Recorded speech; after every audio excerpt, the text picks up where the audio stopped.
요양시설은 딱 두 가지로 구분될 수 있습니다. 편안히 모시는 곳과 편안히 안 모시는 곳. 우리의 가족을 편안히 모실 수 있는 방법. 편안히에서 찾으세요.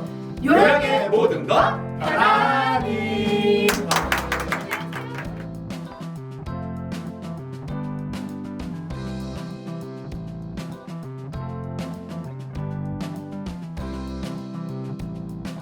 네, 오늘 저희 편안히에서 나눌 주제는요, 요양사업에 진출하는 목적에 따른 요양사업 추천을 해드립니다. 네. 라는 주제를 가지고 이야기를 해보도록 할게요. 네.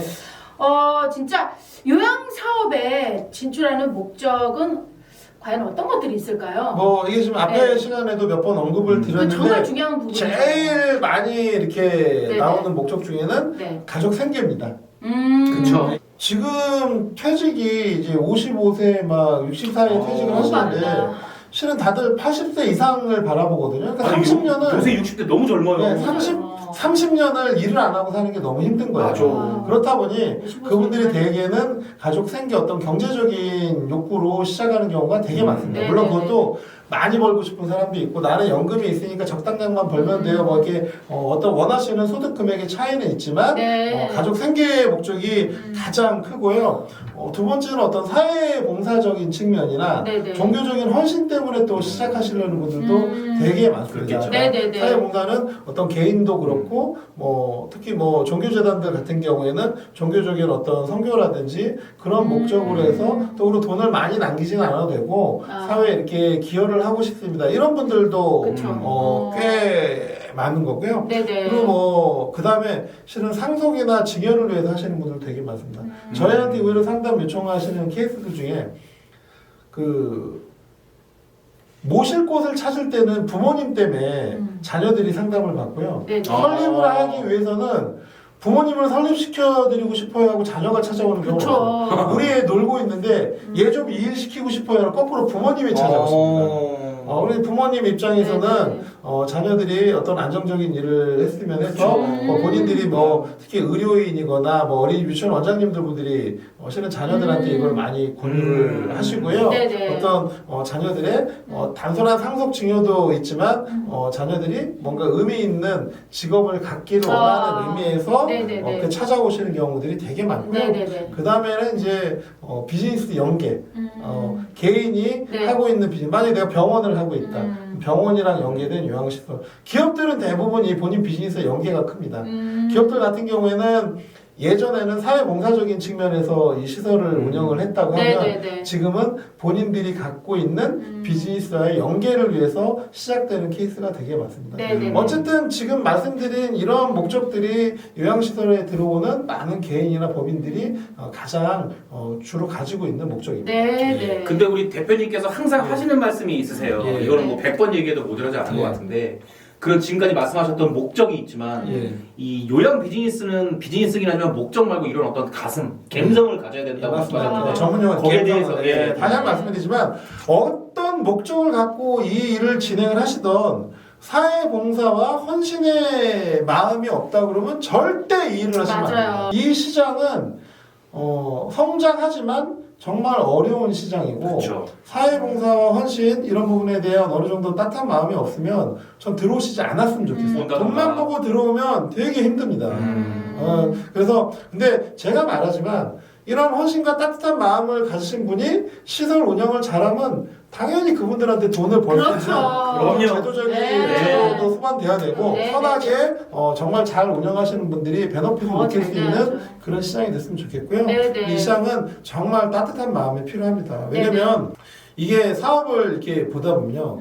어린이집이나 유치원 같은 경우에는 그래도 이제 태어나고 성장하고 어떤 죽음보다는 삶을 앞으로 인생을 밝게 살아야 되는 그런 사람들을 마주하는 직업이지만 이 요양시설은 어떻게 보면 동네 일선 병원보다 훨씬 그 인생의 끝자락에서 힘드신 분들을 많이 도와드려야 되는 일이거든요. 그렇다 보니 사회봉사 헌신이 필요하고 저도 뭐 돈벌이가 될 수는 있지만 개인들이 오셔서 막 이거 수익률이 얼마나 나요? 그 얘기하면 저는 그분들한테 손살에 치면서 말해요. 수익률부터 그렇게 중점적으로 하실 것 같으면 치킨집이나 카페 하시는 게 낫다. 물론 거기도 요새 뭐 경쟁 심해갖고 많이 망하는데 다시 한번 말하지만 사회봉사 헌신, 어르신들 좋아한다 이런 게 아니면 이 사업 절대 들어오시면 안 됩니다. 분명히 후회합니다. 네. 저 그게 다시 한번 말씀드리면 그게 제일 중요합니다. 여러분 저희 편안히 플랫폼은요.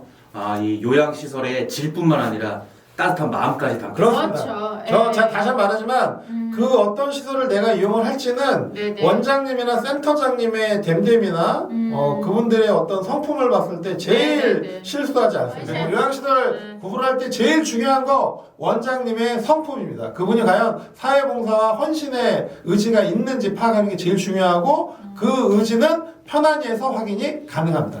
네, 아우 좋습니다. 훌륭합니다. 자, 그러면 제가 마지막 질문 하나 드리도록 할게요. 그 목적별로 추천하시는 시설의 차이가 있을까요? 네. 이것도 막 너무 많은데 그냥 간단하게 얘기하면 네네. 제일 적은 비용으로 할 수 있고 입문을 할 수 있는 건 방문 요양. 이게 상대적으로 금액도 작고 본인 시설이 중요한 게 아니라 요양 가서 보내는 거지. 방문 요양. 네. 내가 자격증은 없고 제대로 돈을 벌어보고 싶다. 그럼 이거는 정부 규제가 좀 없는 실버타운. 대신 얘는 돈도 좀 많이 써야 되고 벌면 많이 버는데 안 되면 전문 용어로 쪽박도 찰 수 있습니다. 그러니까 이 사업은 상반과 하방이 다른 거에 비하면 열려 있고 지금 이 시장이 경쟁이 앞으로 엄청나게 심해집니다. 지금 요새 트렌드가 인허가도 다른 쪽은 잘 안 나기 때문에 실버타운 지금 개인부터 법인까지 엄청 나오고 있거든요. 저는 이제 또 적정한 비용 투자와 안정적인 수익은 데이케어. 왜냐면 이제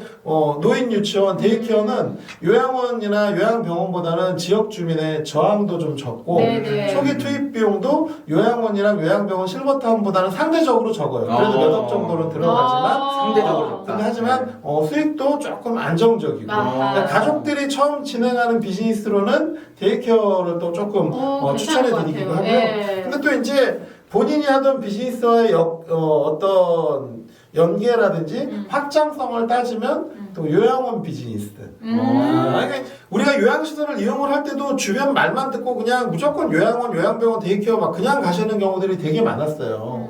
근데 그것도 개개인의 상황 따라 다른 선택을 해야 되듯이 설립과 관련해서도 분명히 목적이랑 상황 따라서 다른 시설을 설립을 하고 고려를 해야 된다.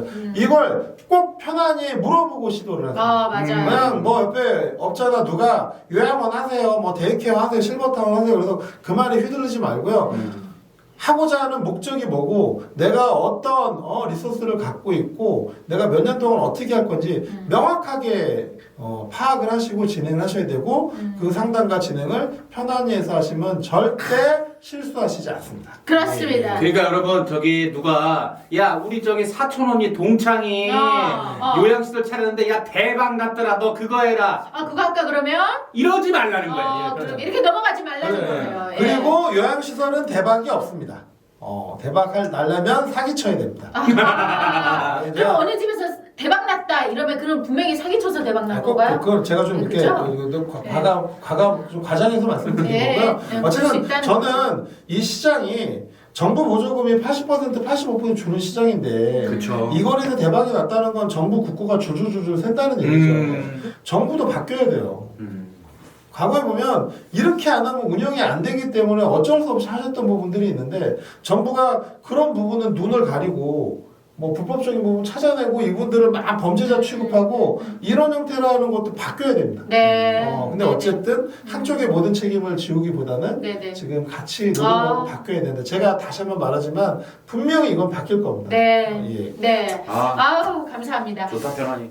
오늘 저희 편안히에서 나눈 주제는요. 요양사업에 진출하는 목적에 따른 요양사업 추천해드립니다 라는 주제를 가지고 이야기를 나눠봤습니다. 앞으로도 저희 편안히는 요양에 관한 모든 것들을 함께 고민하고 해결해 나가도록 하겠습니다. 여러분의 실버라이프가 골드라이프가 되는 그날까지 편안히 노력은 계속됩니다. 여러분 이번 한 주간도 편안히